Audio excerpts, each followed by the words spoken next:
At an ancient temple in Kyoto, Japan, there lives a monk named Daimon Miki, who is known for some truly remarkable things. He leads a simple life, rarely appearing in public, yet he is deeply respected by many for his rare and extraordinary abilities.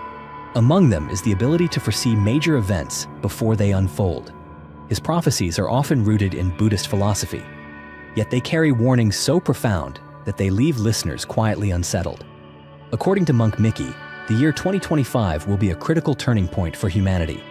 He believes that in that year, the world may face a wave of severe upheavals, ranging from climate change and new pandemics to war and increasing division within society. So, what exactly are these prophecies? Let's uncover them in today's video.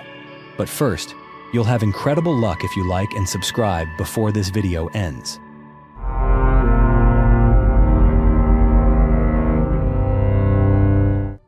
From a young age, Daimon Miki had already shown signs that he was not like ordinary people. He possessed a unique ability to sense the scent of death, an uncanny intuition that allowed him to foresee when someone was about to die. This ability had saved him from danger on multiple occasions, and once, it even saved his life in the most unexpected way.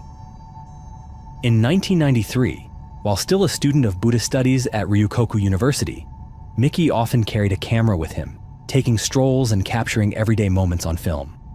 One afternoon, as he passed by a pet shop, he saw some adorable puppies and instinctively raised his camera to take a photo.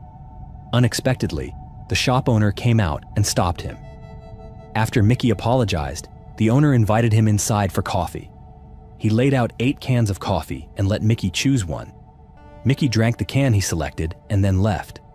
Sometime later, Miki returned to the shop to politely decline a job offer. Once again, the owner invited him in for coffee, presenting 8 cans just as before. Miki drank one and departed. 3 years later, before moving to Tokyo to pursue further studies in Buddhism, Miki dropped by the shop one last time to say goodbye. Just like the previous visits, the owner brought out 8 cans of coffee. Miki again chose and drank only one before leaving. Everything seemed entirely ordinary until a shocking news report aired. The pet shop owner had been arrested and revealed to be the perpetrator behind a series of murders. During interrogation, he confessed that he had once plotted to kill a monk to test whether the gods truly existed. In all 3 encounters with Miki, he had laced 7 out of 8 cans of coffee with poison. And yet, astonishingly, Miki had picked the only safe can every single time and survived all 3 attempts. No one could offer a clear explanation for why this had happened. But to Monk Miki, it was no coincidence. He believed it was a sign, that he was being protected, and that his spiritual path still held many hidden revelations. This bizarre story not only caught the attention of the Japanese media, but also led many to believe that Miki truly possessed an extraordinary gift. Daimon Miki was born in 1972 in the city of Kyoto into a family with a long lineage of Buddhist monks. In Japan, it is not uncommon for monks to have families, so Miki grew up in an environment that was both disciplined and warm, filled with closeness and care. From an early age, he was a polite and considerate child, often showing a depth of thought far beyond his years. However, when he turned 5, he began to experience things that few could understand. One night, while sleeping soundly, he suddenly awoke after hearing someone call his name. Moments later, he felt a cold hand grasp his leg and pull him down from the bed. Terrified, Miki sat up abruptly, but there was no one there. From that point on, he began to realize that he could see things others could not. Faint silhouettes of people who had already passed away. But it wasn't just the spirits he could see. Miki also developed the ability to detect a strange scent, one that resembled the presence of death itself. His first experience of this happened while he was having a meal with his family. Suddenly, he sensed the scent of death inside the house. After quietly observing for a moment, he realized it was coming from his father. Though he was just a child, Miki gathered all his courage and asked, "Dad, would you like to go for a medical checkup tomorrow?" His question took the entire family by surprise. His mother scolded him, thinking he had spoken something unlucky. But just a few days later, Miki's father was diagnosed with stomach cancer. Although doctors estimated he only had about 6 months to live, with the devoted care of his family, he managed to live for another 2 years. That was the first time Mickey truly understood that his abilities were not merely imagination. He realized that he could not only sense the invisible world, but also use that gift to warn and help those he loved. From that moment on, he began learning how to observe, to listen, and to cherish the subtle signs that most people would overlook. After the incident in which he foresaw his father's illness, monk Dayan Mickey began paying closer attention to his spiritual experiences. He understood that while he did not always see spirits, the scent of death often emerged at certain critical moments. This strange ability was not unique to Mickey. At a nursing home in the United States, there was once a well-documented case involving a cat named Oscar.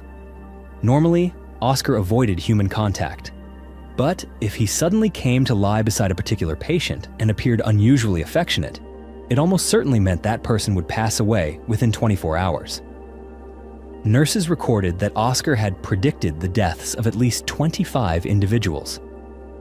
This story further convinced Mickey that the sensation of impending death was indeed real, just not everyone was capable of perceiving it.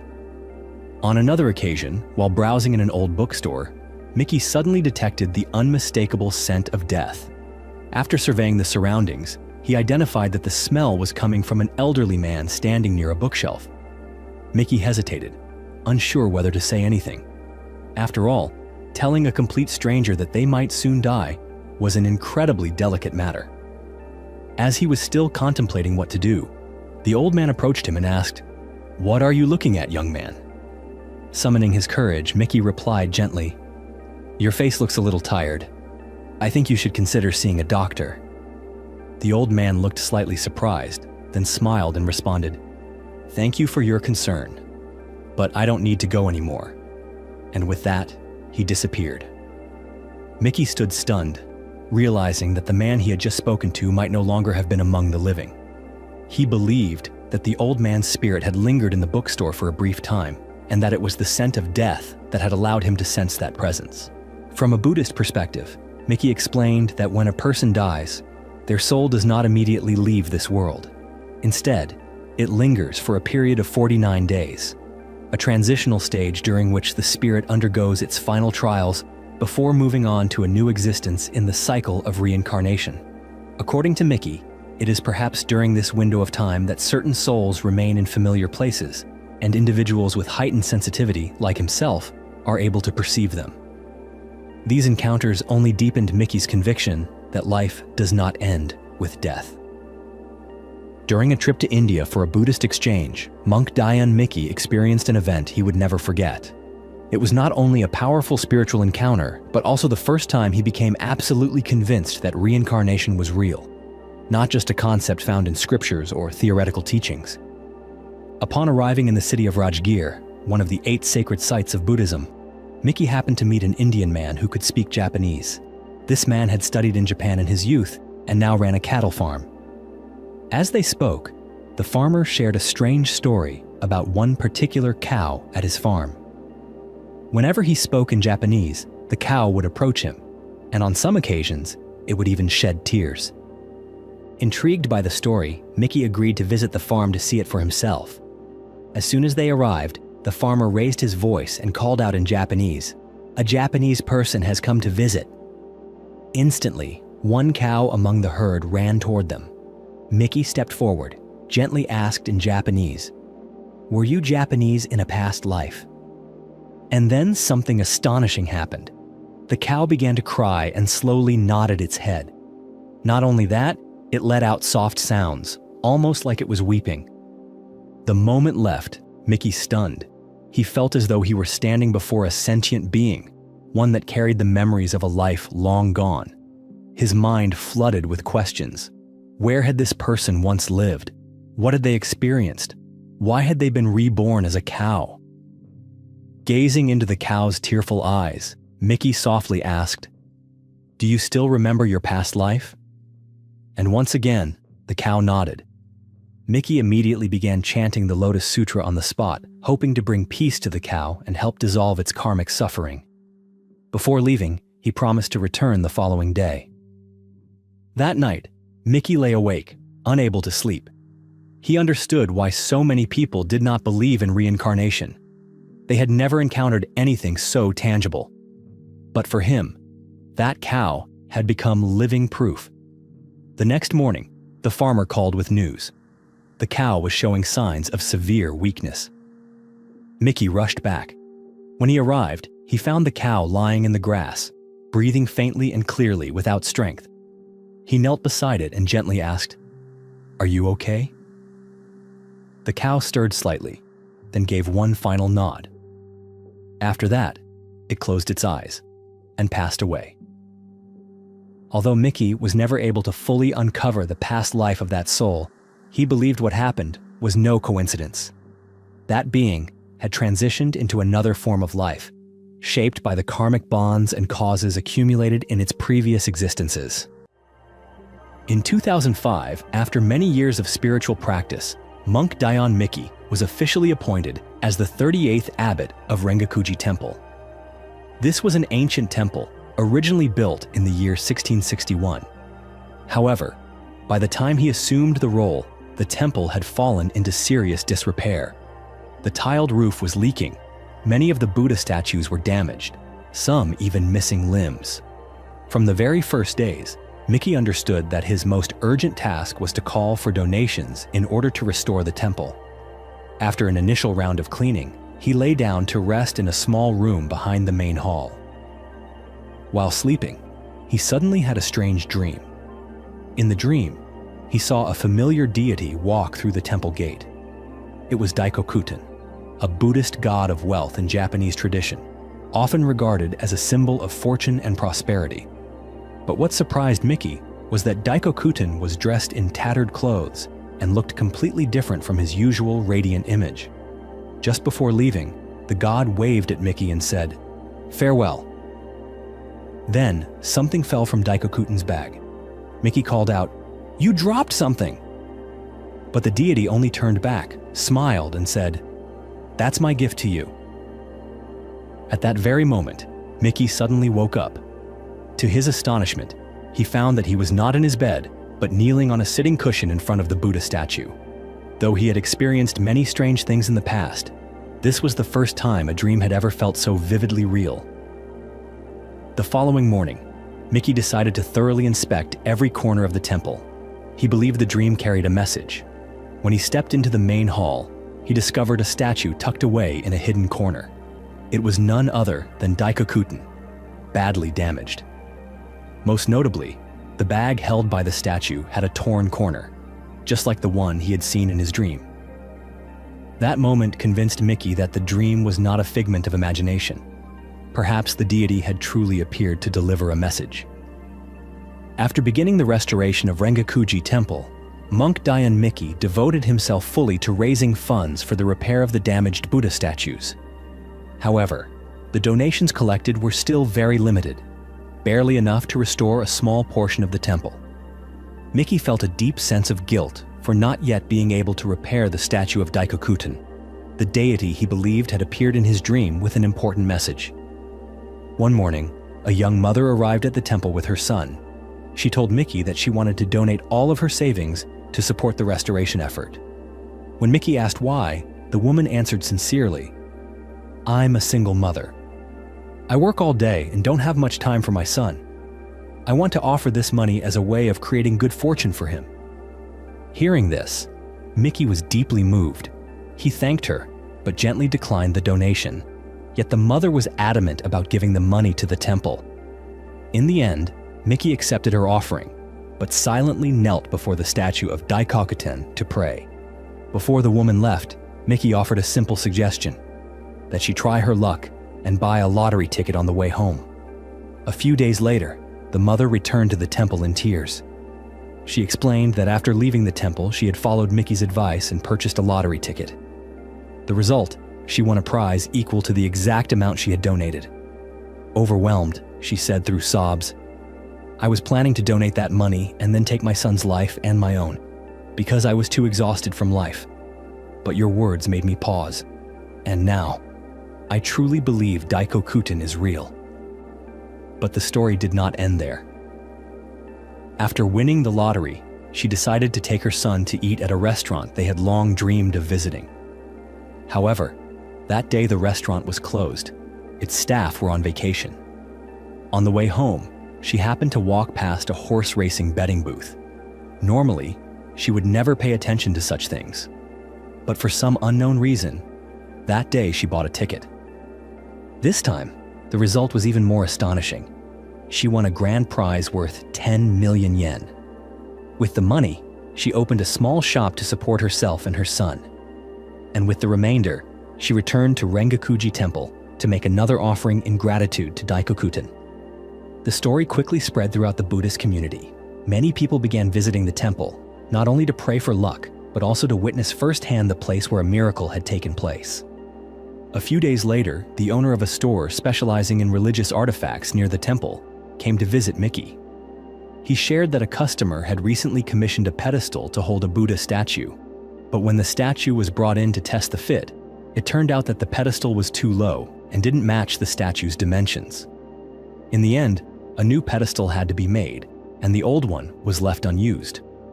However, upon taking a closer look at the discarded pedestal, the store owner suddenly thought of the Daikokuten statue at Rengakuji Temple.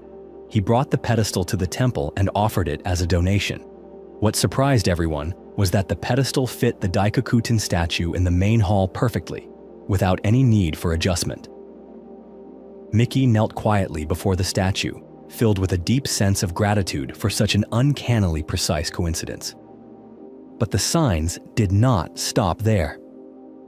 A few days later, during the dismantling of an old structure near the temple grounds, a group of workers unexpectedly uncovered several ancient statues. They turned out to be representations of the 7 lucky gods, the Shichifukujin, who are iconic deities of fortune in Japanese folklore. Not knowing where to take the statues, the workers decided to bring them all to Rengakuji Temple, asking monk Miki to preserve and enshrine them. As the statues were carefully placed in the main hall, Miki felt a surge of emotion. A simple yet profound thought arose within him. Perhaps Daikokuten did not return alone. He may have brought the other gods with him, to dwell here together.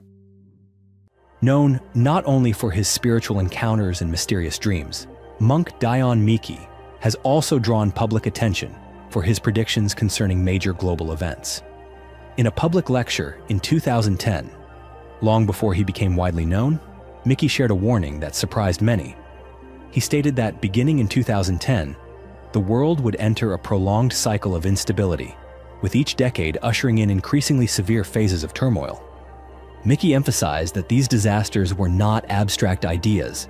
They were already happening right before our eyes. The first calamity, he explained, would come in the form of a widespread pandemic. He later associated this with the COVID-19 outbreak, which claimed the lives of millions across the globe in just a few years. The second calamity would be war caused by foreign aggression. According to him, the conflict between Russia and Ukraine was a clear example of this type of disaster. And more recently, so too was the ongoing war between India and Pakistan. The third calamity involved internal violence and deepening societal divisions. Miki pointed to political assassinations, such as the death of former Japanese Prime Minister Shinzo Abe and the attempted assassination of former US President Donald Trump in 2024, as signs of this growing unrest. The fourth calamity, he said, concerned unusual cosmic phenomena and planetary movements. In ancient belief systems, the alignment of 6 or 7 planets was often seen as an omen of great upheaval in the human world. Miki noted that such alignments had occurred and would occur again in 2025. And indeed, in February 2025, a rare alignment of 7 planets did take place. The fifth calamity was linked to unusual solar and lunar eclipses, events that could disturb the natural balance of the world. Recent total eclipses, especially in the United States, left many people with a lingering sense of unease. The sixth calamity involved extreme, unseasonal weather, leading to massive storms, hail, or snowfall in the middle of summer.